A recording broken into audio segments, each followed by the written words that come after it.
तुम पूछते हो ध्यान क्या है? ध्यान है पर्दा हटाने की कला। और यह पर्दा बाहर नहीं है, यह पर्दा तुम्हारे भीतर पड़ा, तुम्हारे अंतस्थल पर पड़ा है। ध्यान है पर्दा हटाना। पर्दा बुना है विचारों से, विचार के ताने बानों से पर्दा बुना है। अच्छे विचार, बुरे विचार, इनके ताने बाने से पर्दा बुना है। जैसे जैसे तुम विचारों के पार झांकने लगो, या विचारों को ठहराने में सफल हो जाओ, या विचारों को हटाने में सफल हो जाओ, वैसे ही ध्यान घट जाएगा। निर्विचार दशा का नाम ध्यान है। ध्यान का अर्थ है ऐसी कोई संधि भीतर, जब तुम तो हो, जगत तो है, और दोनों के बीच में विचार का पर्दा नहीं। कभी सूरज को उगते देखकर, कभी पूरे चांद को देखकर, कभी इन शांत वृक्षों को देखकर, कभी गुलमोहर के फूलों पर ध्यान करते हुए। तुम हो, गुलमोहर है सजा दुल्हन की तरह, और बीच में कोई विचार नहीं। इतना भी विचार नहीं कि यह गुलमोहर का वृक्ष है, इतना भी विचार नहीं। कि फूल सुंदर हैं, इतना भी विचार नहीं। शब्द उठ ही नहीं रहे, अवाक, मौन, स्तब्ध तुम रह गए हो। उस घड़ी का नाम ध्यान है। पहले तो क्षण क्षण को होगा, कभी कभी होगा, और जब तुम चाहोगे तब ना होगा, जब होगा तब होगा। क्योंकि ये चाह की बात नहीं, चाह में तो विचार आ गया, ये तो कभी कभी होगा। इसलिए ध्यान के संबंध में एक बात ख्याल से पकड़ लेना, खूब गहरे पकड़ लेना, ये तुम्हारी चाहत से नहीं होता है। ये इतनी बड़ी बात है कि तुम्हारी चाहत से नहीं होती, ये तो कभी कभी अनायास किसी शांत क्षण में हो जाती। तो हम करें क्या? ध्यान के लिए हम करें क्या? यही शायद तुमने पूछना चाहा कि ध्यान क्या है, कैसे करें। ध्यान के लिए हम इतना ही कर सकते हैं कि अपने को शिथिल करें, दौड़ धाप से थोड़ी देर के लिए रुक जाएं, घड़ी भर को 24 घंटे में सब आपाधापी छोड़ दें। लेके तकिया निकल गए, लेट गए लान पर, टिक गए वृक्ष के साथ, आंखें बंद कर ली, पहुंच गए नदी तट पर, लेट गए रेत में, सुनने लगे नदी की कलकल।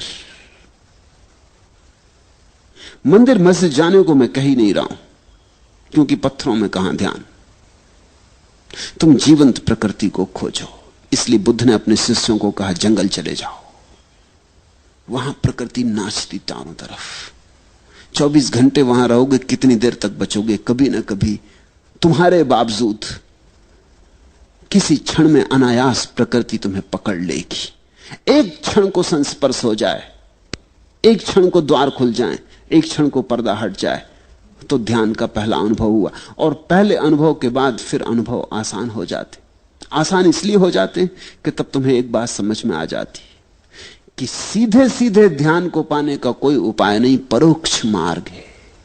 तुम शिथिल रहो, आहिस्ता से चलो, आपाधापी छोड़ो। 1 घंटे के लिए कम से कम 24 घंटे में लीन हो जाओ प्रकृति में। संगीत सुनो कि पक्षियों के गीत सुनो। कुछ न हो करने को आंख बंद कर लो, अपनी सांस सुनो। बुद्ध ने तो इस पर बहुत जोर दिया, अपनी सांस को ही देखते रहो, आई गई आई गई। इसकी माला बना लो, इससे बेहतर कोई माला नहीं। हाथ में माला लेके फेरोगे वो तो बहुत जड़ माला है। यहां जीवित श्वास चल रही, श्वास की माला फेरी जा रही। श्वास भीतर आई बाहर गई, श्वास भीतर आई बाहर गई। ये जो भीतर चक्र चल रहा है मंडल श्वास का, इसको ही देखते रहो शांत मौन से। इस पर ही टकटकी बांधे रहो और तुम हैरान हो जाओगे। किसी बहुमूल्य मुहूर्त में कभी ताल बैठ जाता है, अचानक सब एक हो जाता है। तुम मिट गए, संसार मिट गया।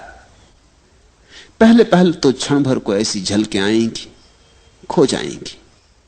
जब खो जाएं तो फिर उनकी तीव्रता से आकांक्षा मत करना, अन्यथा वे कभी ना आएंगी। जब खो जाएं तो कहना ठीक, अब जब फिर दोबारा आएंगे फिर भोगेंगे। मगर उनके आने के लिए द्वार दरवाजे खुले रखना। ऐसा ही समझो कि सूरज बाहर निकला है, तुम अपने कमरे में दरवाजा बंद किए बैठे हो, रोशनी भीतर नहीं आती।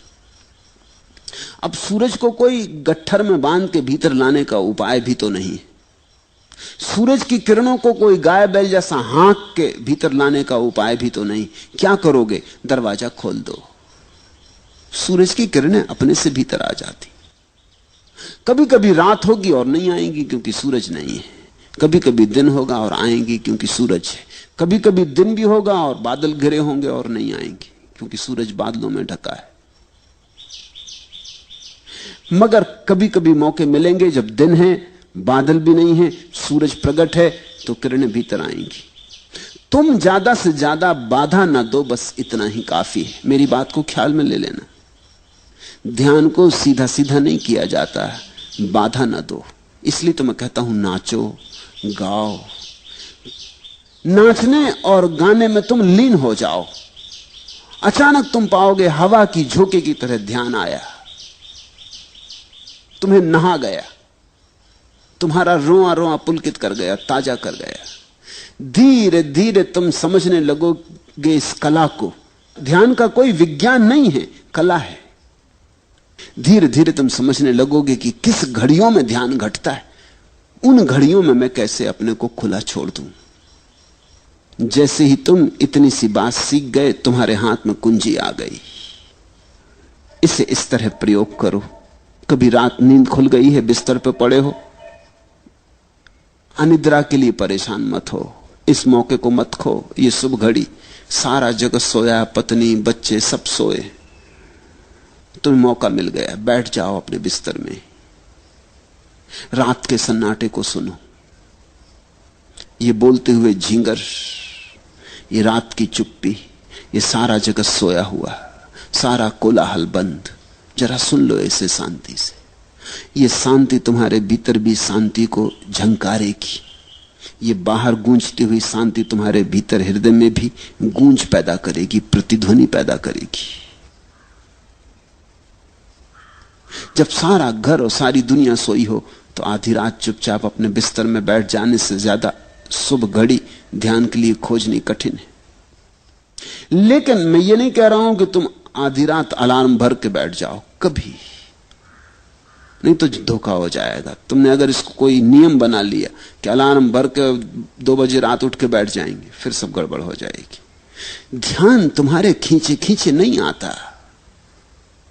ध्यान इतनी नाजुक बात है, तुम बुलाते हो तो संकोच से भर जाता, आते ही नहीं। बड़ी नाजुक दुल्हन है ध्यान। तुम जोर जबरदस्ती मत करना, नहीं तो बलात्कार हो जाएगा। बहुत धीरे धीरे फुसलाना पड़ता है। फुसलाने शब्द को याद रखना, ध्यान को फुसलाना पड़ता है। फिर 24 घंटे में कभी भी हो सकता है, लेकिन ख्याल यही रखना कि फुसलाना है, आयोजन नहीं करना। नहीं तो लोग हैं कि रोज 5 बजे उठाए और बैठ गए ध्यान करने, जड़ की तरह, यंत्रवत, मशीन की तरह। नहीं, ऐसा ध्यान नहीं होता। हां, तुम ख्याल रखो, थोड़ा अपने हृदय का भी भाव रखो कि जब तुम्हारा हृदय बहता हो तब चूकना मत। तब 1000 काम हो तो छोड़ के एकांत में बैठ जाना। अपने स्नान गृह में भी बैठ गए जाके तो चलेगा, लेकिन जब तुम्हें लगे कि हां अभी भीतर घड़ी आती मालूम पड़ती, विचार कुछ कम है, तनाव कुछ कम है, मन कुछ प्रफुल्लित है, आनंदित है, ये घड़ी है। लोग अक्सर उल्टा करते, जब उनका मन दुखी होता तब ध्यान करते हैं। लोग दुख में भगवान को याद करते। ये तो जब उल्टी हवा बह रही है तब बहुत कठिन हो जाएगा सुख में याद करना। इसलिए मेरे सूत्र अनूठे हैं। मैं तुमसे कहता हूं, जब तुम्हारा मन बड़ा सुखी मालूम पड़े, कोई मित्र घर आया है, बहुत दिनों बाद मिले, गले लगे, गपशप हुई है, मन ताजा है, हल्का है, खूब प्रसन्न हो तुम, इस मौके को छोड़ना मत। बैठ जाना एकांत में। इस घड़ी में सुख का सुर बज रहा है, परमात्मा बहुत करीब है। सुख का अर्थ ही होता है जब तुम्हारे जाने अनजाने परमात्मा करीब होता है, चाहे जानो चाहे ना जानो।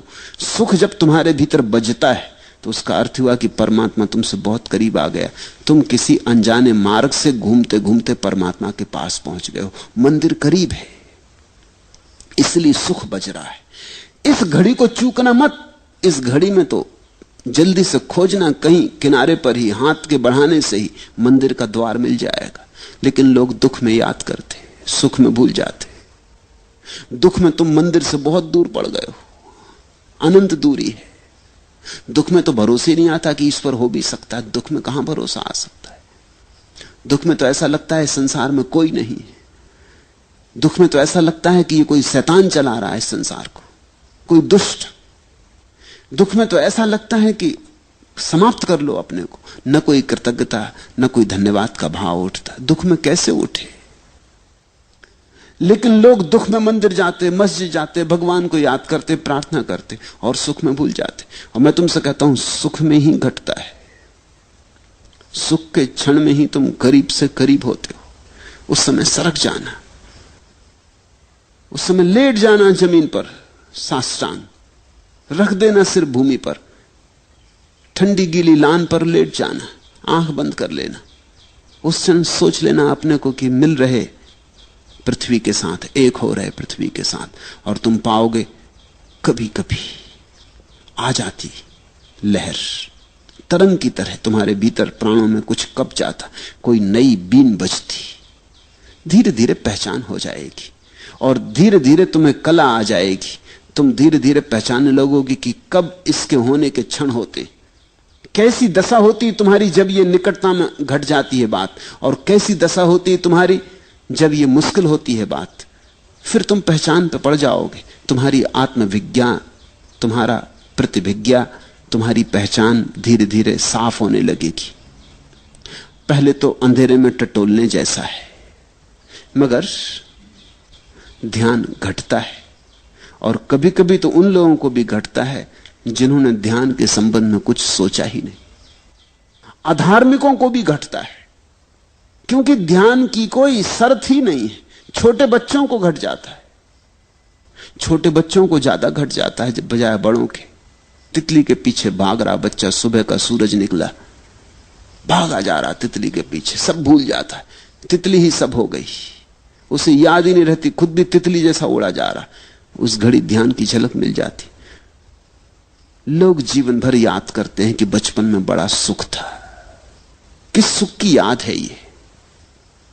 क्या तुम सोचते हो बचपन में तुम्हारे पास बहुत धन था? नहीं था, जरा भी नहीं था। 2-2 पैसे के लिए रोना पड़ता था, 1-1 पैसे के लिए बाप और मां के मोहताज होना पड़ता था। धन तो नहीं था। कोई बड़ा पद था? कहां से होता पद?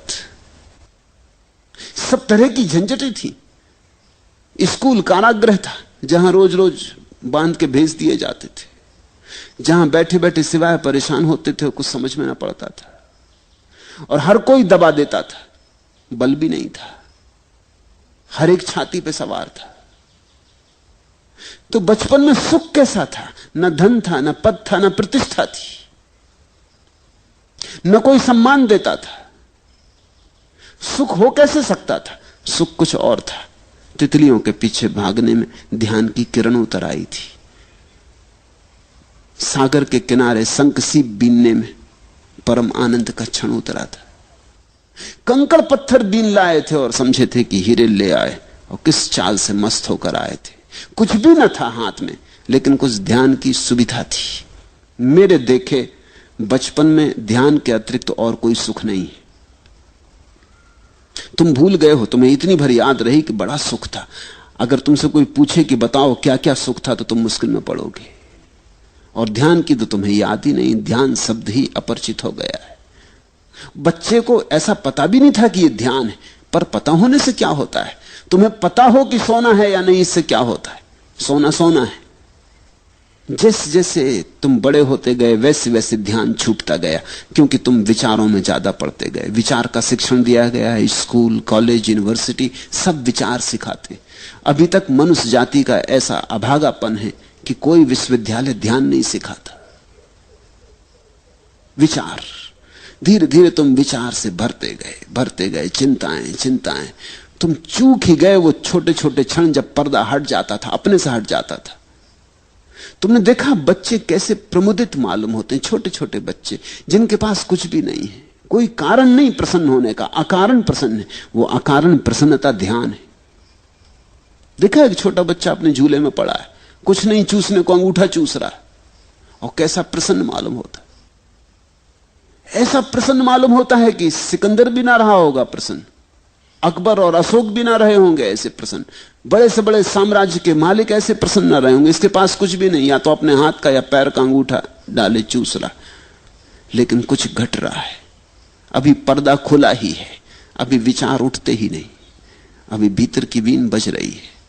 मां बाप, परिवार, समाज, स्कूल बंद कर देते हैं, पर्दे को डाल देते, ऐसा डाल देते हैं कि तुम भूल ही जाते हो कि यहां द्वार है, तुम समझने लगते दीवार है। ध्यान का अर्थ है इस पर्दे को हटाना, और इसे अनायास होने दो, इसे कभी कभी तुम्हें पकड़ लेने दो। और जब तुम्हें यह तरंग पकड़े तो लाख काम छोड़ के बैठ जाना, क्योंकि इससे बहुमूल्य कोई और काम ही नहीं। रात हो कि दिन, सुबह हो कि सांझ, फिर मत देखना। कुछ चूकोगे नहीं तुम, कुछ खोएगा नहीं, और अपूर्व होगी तुम्हारी संपदा फिर। और यह संपदा तुम्हारे भीतर पड़ी है, बस पर्दा हटाने की बात है। ध्यान क्या है? ध्यान भीतर पड़े पर्दे को हटाना है।